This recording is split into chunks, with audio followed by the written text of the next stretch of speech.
सावधान सोलापूरकरांनो, मुलं सांभाळा। सोलापूर प्रशासन व्यवस्थेला हादरवून सोडणारी घटना सोलापुरात घडली आहे। शाळेच्या निमित्ताने निरीक्षण गृहाबाहेर गेलेल्या 5 मुलांना अज्ञातानं कशाचं तरी आमिष दाखवून त्यांचं अपहरण केलं असल्याची फिर्याद सदर बाजार पोलीस ठाण्यात मंगळवारी पहाटेपूर्वी दाखल करण्यात आली आहे। बाल निरीक्षण गृहातून मुलं पळूनही जातात। ही घटना पलायन की अपहरण या कात्रीत सापडलेली असली तरी बालगृहातील 5 मुले एकाच वेळी बेपत्ता झाल्याने निरीक्षण गृहाच्या सुरक्षा व्यवस्थेवर प्रश्नचिन्ह निर्माण करण्यात येत आहे। याबाबत मिळालेली अधिक माहिती अशी की सोमवारी सकाळी बालगृहातील मुले सोलापूर महानगरपालिका कॅम्प शाळा क्रमांक 1 मध्ये शिक्षणाच्या निमित्ताने गेली होती।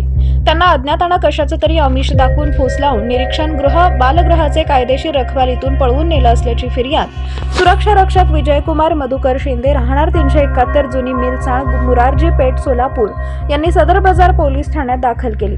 कार्तिक सयाजी पाटील वयवर्ष 16, तुषार महेश पूर्ण नाव नाही वयवर्ष 16, अजय शरणप्पा झुरळे वयवर्ष 15, अर्जुन पूर्ण नाव नाही वयवर्ष 13 आणि ऋतिक चंद्रकांत चौगुले वयवर्ष 12 सर्व राहणार निरीक्षण गृह बालगृह 937/1 उत्तर बाजार सोलापूर अशी त्या मुलांची नावे आहेत। सहाय्यक पोलीस निरीक्षक कुलकर्णी या गुन्ह्याचा अधिक तपास करत आहेत।